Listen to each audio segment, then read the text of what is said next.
Hello students, in this video we are going to revise the chapter The Interview from your book Flamingo for your board's examination. The video will be short enough, we'll be keeping some brief points in the video so that you can revise it quickly. So before starting the chapter, I would like to tell you the central idea of the chapter, what the chapter is all about. People's perception. लोग कैसे interviews को लेते हैं, उनका point of view क्या होता है. See there are celebrities who have different opinion regarding the interviews and there are the other people like us, जो हम लोग हैं जिनको इंटरव्यू सुनना देखना पसंद आता है. ऐसा क्यों है? तो जो सेलिब्रिटीज है उनको ऐसा लगता है कि इंटरव्यू जो है वो एक सोर्स ऑफ इंट्रूजन है. And what is intrusion? No entering into somebody's personal life, seeking into somebody's personal life. लेकिन जो इंटरव्यू लेने वाला बंदा है या जो न्यूज़पेपर लिख रहा है या जो हम लोग मैगजीन पढ़ रहे हैं, व्यूअर्स है, लिसनर्स है, हम लोगों को लगता है this is a source of information. From some interview we are getting the information about our famous celebrities, from our favourite movie stars. हमें उनके बारे में जानने के बारे में मिल रहा है, पॉलिटिशियंस के बारे में जानने को मिल रहा है. Fine, so this is the central idea of the chapter कि लोग क्या सोचते हैं इंटरव्यूज को लेके, कैसा परसेप्शन होता है. So I will be giving you अ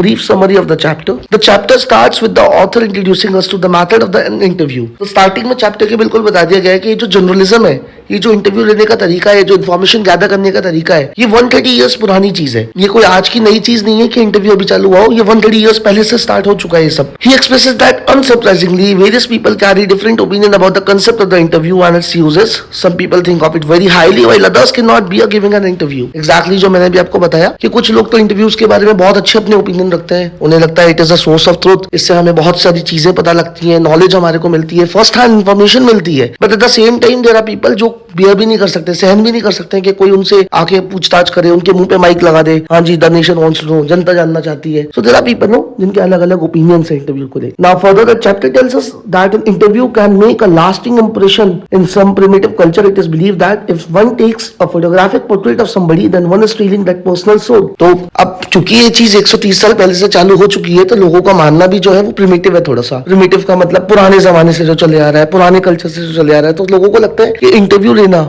जो लोग इनके फेवर में नहीं है उनको लगता है कि इंटरव्यू लेना भी उसी तरीके से है जैसे कोई हमसे हमारी सोल ले रहा हो. जैसे एक फोटोग्राफ को लेना पहले लोग बुरा मानते थे कि नहीं पिक्चर मत खींचो, फोटो मत खींचो, otherwise no the other person stealing our soul, हमारी कोई आत्मा चुरा रहा है. उसी तरीके से इंटरव्यू को भी लोग इस तरीके से लेते हैं कि interview is stealing our personal life, interview is no intrusion into our life. Now moving further will read about some of the views of the famous celebrities. कुछ फेमस सेलिब्रिटीज जो आपके चैप्टर में मेंशन कर रखे हैं वो मैंने यहाँ पे लिखे हैं, जिनके क्या व्यूज है इंटरव्यू को लेके वो मैंने यहाँ पे मेंशन कर रखा है, डाल रखा है. तो आपको पूरा चैप्टर पढ़ने की जरूरत नहीं पड़ेगी, यहीं से आपका कवर हो जाएगा ये पार्ट. तो सबसे पहले जो है वो है वीएस नायपॉल. वीएस नायपॉल एक बहुत फेमस राइटर है, नॉवेलिस्ट है. So VS Naipaul feels that some people are wounded by interviews. उनको ऐसा लगता है कि इंटरव्यूज हमें जख्मी कर देंगे, वुंडेड कर देंगे, and lose a part of themselves. V S Paul को भी इंटरव्यू देना पसंद नहीं है. The other one is Lewis Carroll, the creator of Alice in Wonderland. आप सब लोगों ने नाम सुना होगा, it's a very famous no, Alice in Wonderland. तो उसके जो क्रिएटर है Lewis Carroll, what he says that was said to have had a just horror of the interview and he never consented to be an interviewed. It was his horror of being lionized which made him thus repel would be acquaintances, interviewers and the persistent petitioner for his autograph. So he feel like horror of the interview. उनके दिमाग में डर बैठा हुआ था interview को लेके, क्योंकि उन्हें पता था कि वो कहीं पे भी जाएंगे तो लोग उनसे सवाल करना स्टार्ट कर देते थे, पूछना चालू कर देते थे. तो उन्होंने भी कभी अपना कंसेंट नहीं दिया. He never consented to be interviewed. उन्होंने कभी अपने कंसेंट से, अपनी मनमर्जी से इंटरव्यू नहीं दिया. अब कोई जबरदस्ती अपना माइक लगा के आपके मुंह के सामने पूछना चालू कर देगा, वो एक अलग चीज है. सो वो रिपेल होते थे. You know what is repel? Attractive का ऑपोजिट रिपेल, दूर जाना. तो वो अपने रिश्तेदारों से, दोस्तों से, मिलने वालों से, जान पहचान करने वालों से भी ना दूर जाते थे, क्यों? उन्हें लगता था अभी ये लोग भी क्वेश्चंस पूछना चालू कर देंगे. And petitioners for his autograph. Petitioners for his autograph means no everybody, every other people no, उनसे साहब हमें ऑटोग्राफ दे दो, साहब हमें ऑटोग्राफ दे दो. So he was quite a much repelled from such thing of activities, such sort of activities. The other one is Rudyard Kipling's wife. अब Rudyard Kipling जो थे जंगल बुक वाले, उनकी वाइफ ने अपना एक इंसिडेंट बताया. इंटरव्यू ने कैसे उनकी लाइफ में भी बहुत चाल मचा रखा था. So Rudyard Kipling's wife wrote in her diary how their day in Boston was ruined by two reporters. So वो अपने कहानी बता रही है कि जब वो बॉस्टन में थी, उनका बढ़िया सा दिन जा रहा था, एंजॉय कर रहे थे, दोनों हस्बैंड वाइफ बॉस्टन घूमने गए हुए थे, लेकिन उनका दिन खराब हो गया बिकॉज ऑफ टू रिपोर्टर्स. कैसे? So Kipling considered interviews and assault a crime that should attract punishment. तो जो किपलिंग है वो क्या कहते हैं, ये तो एक क्राइम है, इट्स एन असॉल्ट, हमला है हमारे ऊपर, इसके लिए तो पनिशमेंट होना चाहिए। सो आप सोच सकते हो कि जो सेलिब्रिटीज हैं उन लोगों का इंटरव्यू को लेके किस लेवल तक उनके पॉइंट ऑफ व्यू, उनके परसेप्शन है। So he believes that a respectable man would never ask और give an interview. At the same time Rudyard Kipling ये भी कहते हैं कि जो इज्जतदार आदमी है, एक रिस्पेक्टेबल मैन है, ना तो वो कभी इंटरव्यू मांगेगा ना वो कभी इंटरव्यू देगा। Now there are some merits also of interview which is mentioned in the chapter. बता देता हूं मैं आपको उसकी क्या मेरिट्स हैं इंटरव्यूज के। सबसे पहले यहाँ पे मैंने मेरिट्स मेंशन कर रखा है, अगर आपसे कोई एग्जाम में पूछ लेता है तो interview helps us to know our contemporaries and their opinions. They serve as a mean of communication. सबसे पहला जो है इसका फायदा वो क्या है, it's a mean of communication.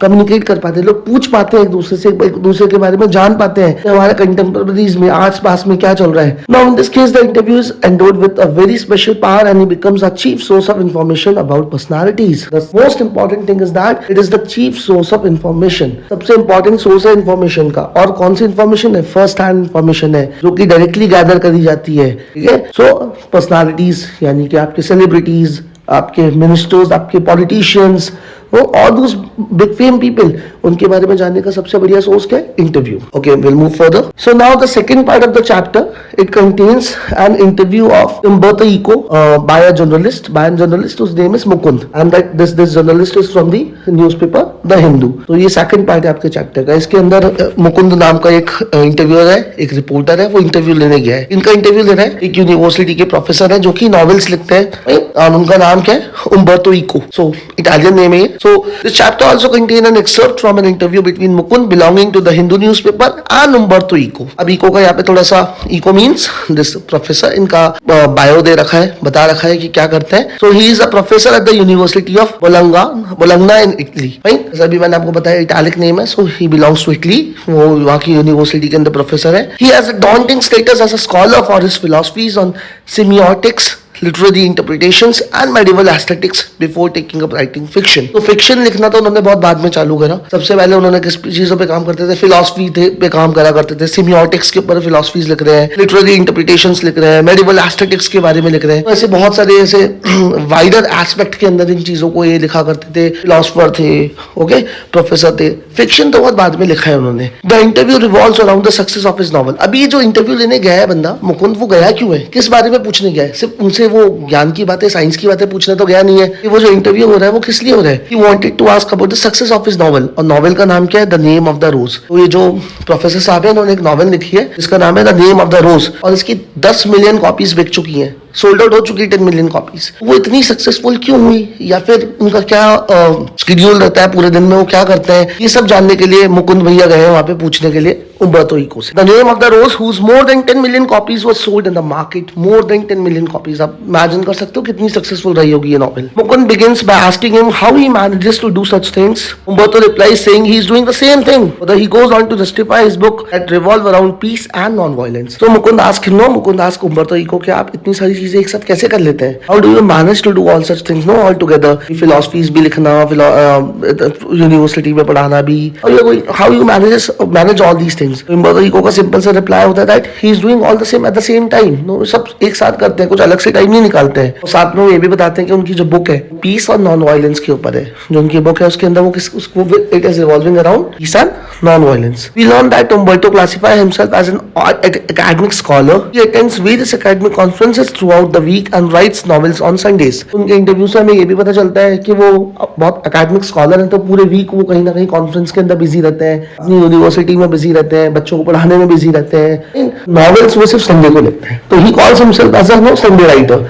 तो सिर्फ only on Sunday I write novels. So it doesn't bother him that he is identified by others as a novelist and not a scholar, because he knows that it is difficult to reach millions of people with scholarly work. वो ये भी कहते हैं कि हाँ मुझे पता है बहुत से लोग मुझे स्कॉलर नहीं मानते, बहुत से लोग कहते हैं कि मैं तो एक नॉवेलिस्ट हूँ। It doesn't bother him, क्योंकि उनको पता है कि अगर वो नॉवेल लिखेंगे उन्हें वो इस तरीके के टॉपिक पे लिखनी पड़ेगी जिसको ज्यादा से ज्यादा लोग पढ़ सके, ज्यादा से ज्यादा ऑडियंस को अट्रैक्ट कर सके। So he believes that there are empty spaces in one's life, just like there are empty spaces in the atoms and the universe. He calls them intricities, and most of this productive work is done during that time. So कहते हैं कि हमारी life में empty spaces है।